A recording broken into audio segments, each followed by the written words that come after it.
Assalamualaikum warahmatullahi wabarakatuh. Hai, salam sehat dan tetap semangat belajar.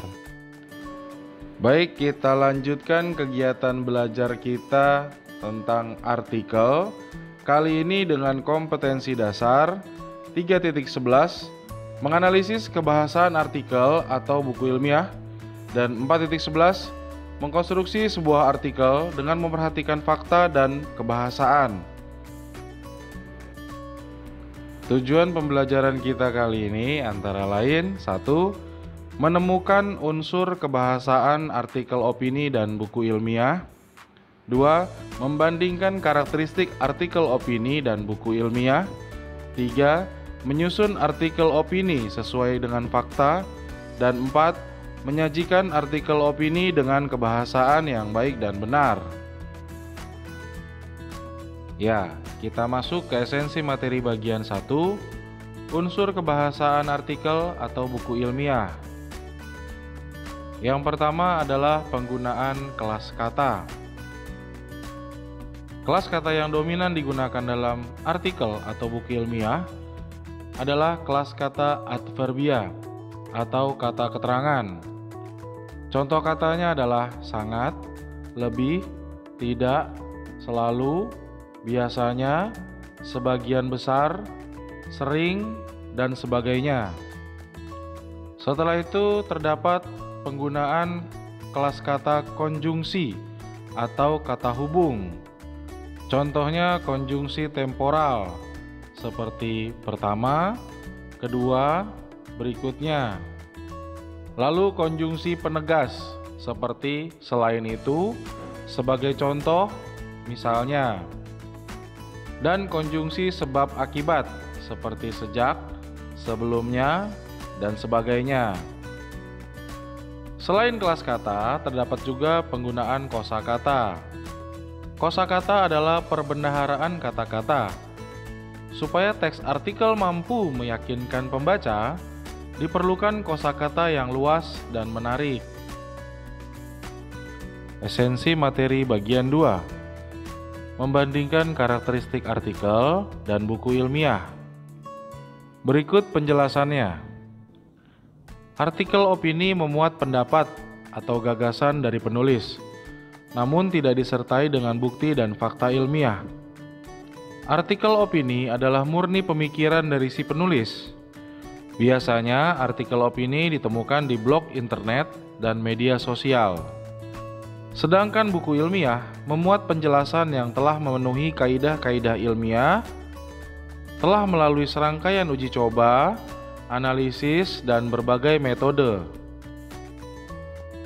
Esensi materi bagian 3. Menyusun artikel opini sesuai dengan fakta.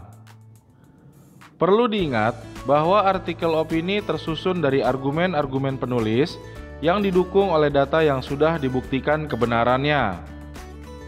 Oleh karena itu, penyajian data berupa fakta untuk mendukung argumen penting sangat perlu diperhatikan.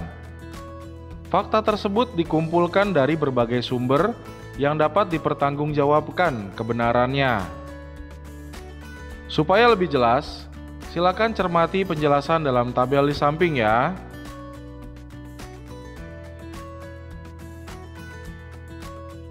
Esensi materi bagian 4. Menyajikan artikel opini dengan struktur dan kebahasaan yang baik dan benar.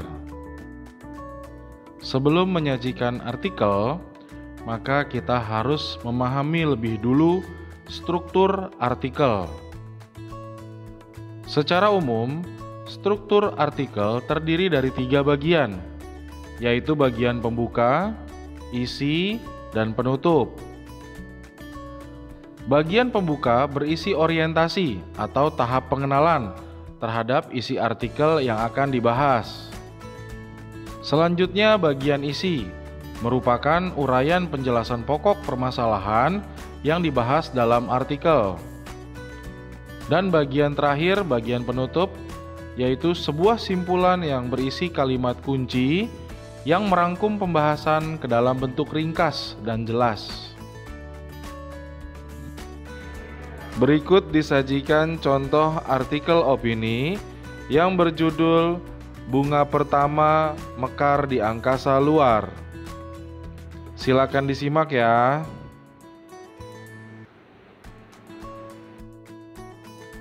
Nah, berikut disajikan langkah dalam membuat artikel opini.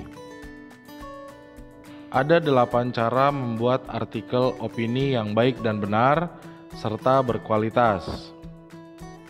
Langkah-langkahnya antara lain: 1. Mencari topik terhangat terlebih dulu. 2. Menyusun secara garis besar fakta apa saja yang akan ditulis. 3. Menggunakan bahasa yang baik dan benar sesuai dengan ejaan bahasa Indonesia. 4. Sistematis.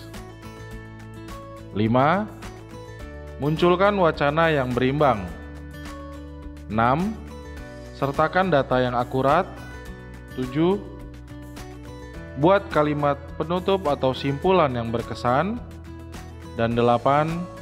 Tentukan judul yang menarik. Dalam tabel disajikan bagaimana menyusun secara garis besar fakta yang akan dituliskan. Silakan disimak ya. Demikian pemaparan esensi materi pelajaran kali ini. Semoga dapat membantu proses belajar kalian. Salam sehat dan tetap semangat belajar.